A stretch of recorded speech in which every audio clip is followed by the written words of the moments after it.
Ce que vous devez savoir sur le cancer du côlon. Pour les personnes de plus de 50 ans, il est recommandé d'effectuer un examen annuel pour détecter à temps les signes d'un cancer du côlon. Un mode de vie sain est le meilleur moyen de le prévenir.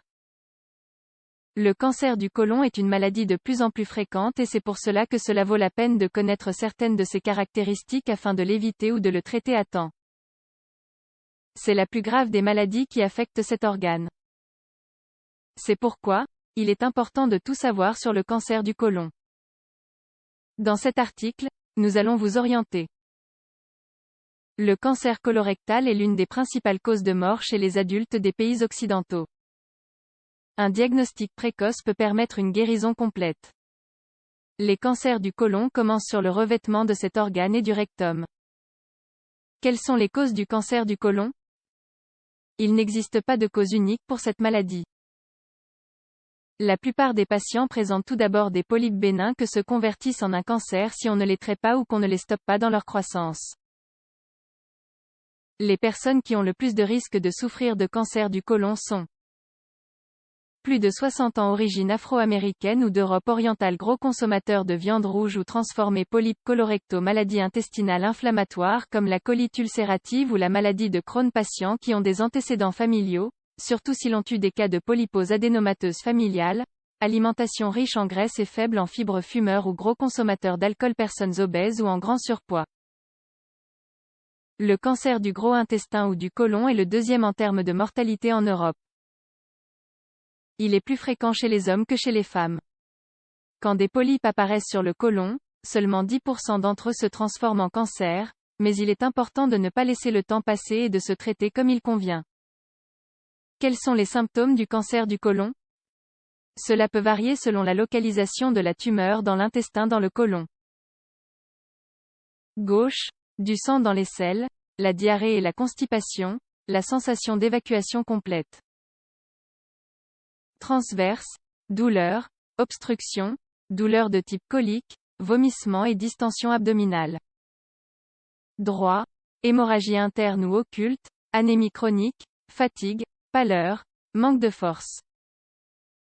Dans tous les cas, le cancer du côlon peut provoquer la perte d'appétit, la réduction drastique de poids, la fièvre, la fatigue chronique, la sensibilité et des douleurs dans la partie basse de l'abdomen ainsi que des selles en petite quantité. Comment se détecte le cancer du côlon? Les examens médicaux sont ce qui permet de déterminer si une personne a ou pas un cancer du côlon, ou les polypes prédécesseurs. Le médecin réalise une pression sur la zone abdominale, ainsi qu'un examen rectal pour révéler les protubérances dans la zone. De même, un examen de sang des selles peut détecter la présence de sang, ce qui pourrait suggérer qu'il s'agit d'un cancer du côlon. Même si d'autres maladies pourraient en être à l'origine. D'autres examens complets du sang sont nécessaires afin de savoir si la personne souffre d'anémie ou de problèmes des fonctions hépatiques. L'examen qui permet de voir tout l'intestin et de déterminer de manière sûre s'il y a un cancer ou de polype est la colonoscopie. Avec cet examen, on observe dans sa totalité le tube de l'intestin et l'on extrait des échantillons qui peuvent être suspects afin de les analyser postérieurement. Si les lésions ne permettent pas le passage de cet élément, on procède à un lavement opaque, afin de voir l'aspect du côlon sur les radiographies. Il existe 5 états du cancer du côlon. 0. Il est naissant, sur la couche externe de l'intestin I, sur les couches internes du côlon 2, il s'est disséminé à travers des parois du côlon 3, le cancer des ganglions lymphatiques est arrivé 4. Le cancer s'est propagé dans d'autres organes, métastase. Le traitement dépend de plusieurs facteurs, comme par exemple, l'étape durant laquelle on détectera la maladie. De la plus petite à la plus grande chirurgie, colectomie, pour extirper les cellules cancéreuses. La chimiothérapie pour détruire les cellules cancéreuses et la radiothérapie, pour détruire le tissu cancéreux. Le cancer du côlon est curable s'il est détecté et traité à temps. De plus, le pronostic dépendra de l'âge du patient, de son système immunitaire, de l'étape durant laquelle le traitement a commencé, etc. Si après 5 ans de traitement, le cancer a disparu, cela veut dire que le patient est soigné. Un diagnostic précoce est la prévention du cancer du côlon. Il existe différents programmes pour détecter à temps ce cancer, puisqu'au début les symptômes peuvent être confondus avec d'autres pathologies. Il est recommandé aux personnes de plus de 50 ans de réaliser un test de sang occulte dans leur selle, une fois par an. La mesure doit être plus grande s'il y a des antécédents familiaux de cancer. Dans ce cas, inclure une endoscopie préventive à partir de 40 ans.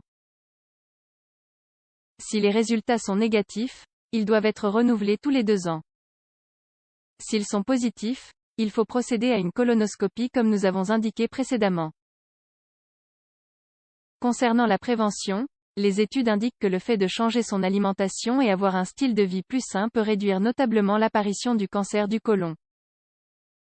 Un régime alimentaire faible en graisse et en viande rouge, mais riche en fibres diminue les risques. D'autre part, il est important d'aller chez le médecin dès lors qu'on commence à souffrir de certains symptômes en lien avec l'évacuation des selles.